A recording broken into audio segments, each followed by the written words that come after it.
ഇപ്പോഴ് ഈ ഓൺലൈൻ അതായത് പോഷ് മാർക്ക് എന്ന് പറഞ്ഞതിൻ്റെ സബ്സ്ക്രൈബേഴ്സ് എന്ന് പറയുന്നത് 80 മില്യനാണ്.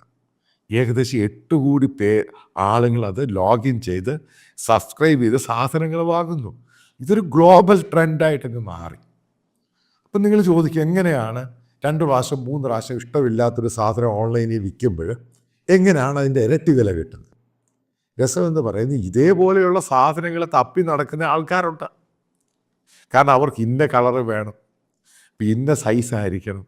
അപ്പോൾ അതിനകത്തുള്ള ചില ആൾക്കാർ വളരെ ചൂസിയാണല്ലോ. അതാണല്ലോ ഇപ്പോഴത്തെ ഒരു ഈ മാർക്കറ്റ് എന്ന് പറയുക. വളരെ ചൂസിയാണ്, വളരെ സെലക്റ്റീവാണ്. അവരുദ്ദേശിക്കുന്ന കളറ് വേണം, ഇന്ന കോമ്പിനേഷൻ വേണം, അവരുടെ സ്കിൻ ടോണിനനുസരിച്ച് പോകണം, അതിങ്ങനെ ലൈറ്റ് അടിക്കുമ്പോൾ ഇങ്ങനെ ആയിരിക്കണം, അങ്ങനെ ആയിരിക്കണം. അപ്പോൾ ചിലപ്പോഴൊന്നും എല്ലാ കടകളിലും സ്റ്റോറുകളൊന്നും അവൈലബിൾ ആയിരിക്കത്തില്ല. ഇപ്പോൾ ചില രീതിയിലുള്ള